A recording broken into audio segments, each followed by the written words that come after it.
Welcome to Reread. We are on book one of the Bounty Hunter Wars trilogy. This is called the Mandolorian Armor. It's been a long time since I've reread this, and as I was reading it, there's a lot of things that started coming to mind as I started reading it, going, oh yeah, I remember this, this is good. And this is a fun one, at least book one is. It begins right after Return of the Jedi, kind of falls in line with Tales from Jabba's Palace as Dengar has uncovered or come across Boba Fett, who has survived the Sarlacc pit. And he thinks the Sarlacc is dead because, of course, you know, Boba threw a few rocket grenades in there as he exited out, plus his backpack exploded. But anyway, he talks about Manaru and his Dengar's engaged his fiancée. Even though she's not in it, there's another dancer girl called Neela who really wants to be with Boba Fett, even though Dengar doesn't know why. And there's something mysterious about Neela that you'll find out later. But then it flashes back to a story in the past. Now, it kind of feels like it's right before A New Hope in a way, because they're talking about the Death Star, but maybe it could be right after. I don't know. I can't remember off the top of my head what that conversation was with Darth Vader and the Emperor, but Prince Caesar is around in it. There is someone called Kuwait of Kuwait, who is so boring. He's so nondescript. For some reason, he wants to ensure that Boba Fett is dead. And but the thing is, Kuwait of Kuwait is, like I said, I can't describe him.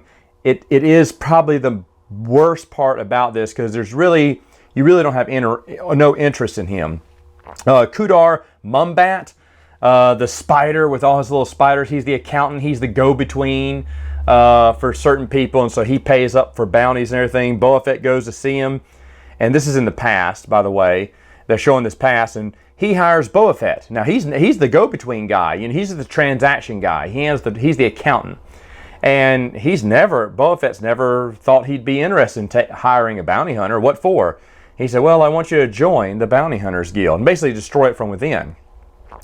Boba Fett likes the idea. The funds are there, so he's going to go do it. Well, it turns out Prince Caesar is behind it all. He wants to destroy the Bounty Hunter Guild. He also has another purpose as well. There's a great scene with him, the Emperor, and Darth Vader, as Prince Caesar compares the old Bounty Hunters Guild to the Republic and tells the Emperor it too must fall because, you know, it's getting old and corrupt, and we would be better off if all the bounty hunters didn't unionize and they were, you know, bidding over each other, and the Emperor would have their pick of the cream of the crop. The Emperor's okay with it. I mean, he's still feeding on the jealousy between Vader and Caesar, and it's done really well. There's also Kratos, who is Bosca's father, who's a great character. I'd forgotten about this part, but he's playing with these little bones on his trophy case. What are the little bones? The little splinter bones? They're of his brother, his little hatchling brother. He hatched too late. Kratos hatched first and then turned and ate his brother, killed his brother. And he keeps his bones because that was his first kill, and that's how families work, you know, that's how families are. And it's kind of funny. Now, he knows Bossk wants to betray him, so when Boba Fett pretends to be in the Bounty Hunter Guild, Kratos pretends to be happy about it, though he really knows Boba Fett's just there to stir up mischief. So he asks Bossk to befriend him, say, hey, tell him you want to team up with him to take me down.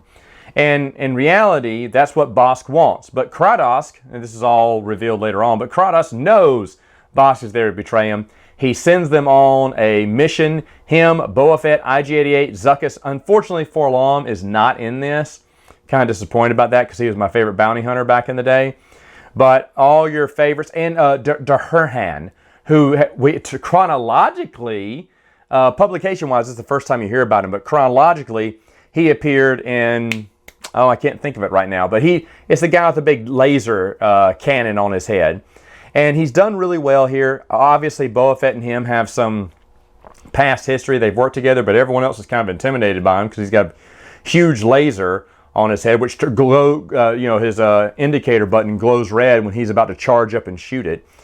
And so they go on this mission, but the whole time, Boba Fett knows it's a setup, that the guy they're going to go get has already been killed by these shell huts. Shell huts we've already seen chronologically again, but I think publication-wise, this may have been their first appearance. Anyway, they're kind of they're armored up huts and everything, a small type of hut, the smallest version, I guess, of a hut. Boba Fett screwed him a long time ago by stealing an accountant from them, or someone who had important information. He thought he knew the Hutts weren't going to let him live after he finished the job for him, so he put out a bounty on himself, basically so Boba Fett could rescue him from the Hutt planet before the Hutts could kill him. And so the Hutts are still sour about that, so they've set up something to trap Boba Fett. But Boba Fett has the upper hand. He has something up his sleeve, and they all make it out, except for Dahurhan. He dies. I totally forgot that he died in this, too, until I read it. I was like, oh, yeah. And then, of course, when they get back, Zuckuss, who's been secretly working for Kurdosk, reports back to Bosca's father and says, yeah, Bos took a shot in the chest, and he's dead.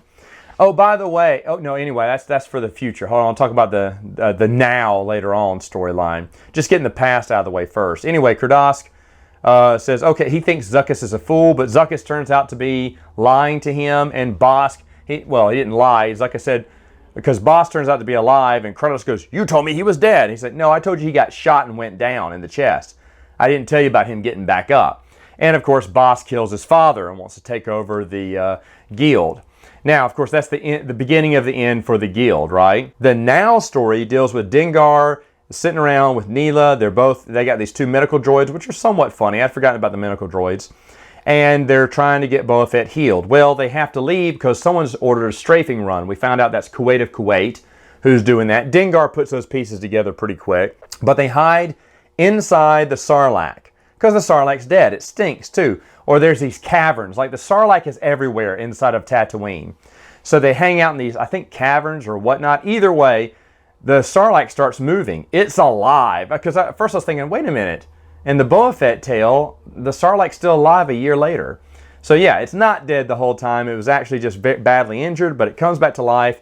So Dengar carrying Boba Fett over his shoulder, and Neela are trying to escape, and looks like they're not going to. That's when Boba Fett gains consciousness and immediately assesses the situation, whoops out his gun, starts firing over Dengar's shoulder and everything, and basically kind of saves the day for them. And then eventually he's going to heal pretty quickly, and they're going to escape on the Slave One only after killing some people who they followed Dengar when Dengar rolled into Mos Eisley to deliver a message for Kuwait of Kuwait to say 4 words, Boba Fett is alive. And of course that attracts some people, so they follow Dengar through Mos Eisley.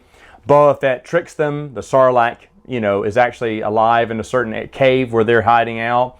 So the Sarlacc takes them. They escape on the Slave One.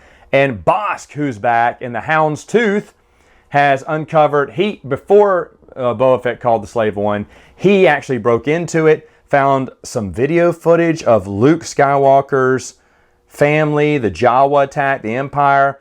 It's from Kuwait of Kuwait, who is spying on the whole ordeal, but it has, some of the reports say there was a Faline present, so Prince Caesar's in on it too. So Bos doesn't really know what it is, and neither do you, the reader. Bos decides to follow Boba Fett from the Hound's Tooth as Slave One goes off into hyperspace. Now, that's how Book 1 ends, and I got a few questions. First off, I am almost positive in Dark Empire, the source book. So I think the source book said the Slave One was held captive by the Imperials after he escaped, and so he had to fly around the Slave Two until later on freeing the Slave One. Now, you could say, well, later on the Imperials impounded Slave One, and that's when he had to have the Slave Two.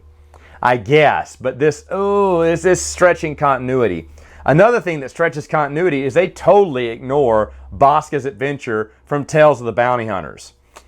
I mean, it is possible. Like I told you in the Marvel comic books, Bosca's back. So obviously Bossk escaped, right? I already said that. He obviously escapes. I'd forgotten that he was in the now in this book. I remember him in the past storyline. I just totally forgot that he was in the now storyline too. Either way, that he's in the Hound's Tooth means what happened to the other people who took the Hound's Tooth and drove off with it? Flirt, Chenlabach, and I can't remember the girl's name right now. Where are they at? I'm assuming Bossk, tricked them and flew off in the Hound's Tooth when they were gone. Maybe he killed them. I think that'd be kind of awesome. But anyway, and Bossk isn't the stupidest person. I mean, he is dumb because Boba Fett the whole time is playing him like a fiddle. But he is smart in a way. He's a little bit. It shows he's strong. He's got a lot of fight in him and stuff. So Bossk is a threat as bounty hunters go. Again, Boba Fett has respect for IG-88. He figures out of all the bounty hunters, this is the one who's the most serious, who could give him a run for his money. And I do like that, because Boba Fett shouldn't think of himself above all bounty hunters. And it's really strange that H.W. Jeter didn't include other bounty hunters. I was kind of disappointed about that, because if A.C. Crispin would have written this, she could have tied in so much continuity. I think she would have done an excellent job, by the way.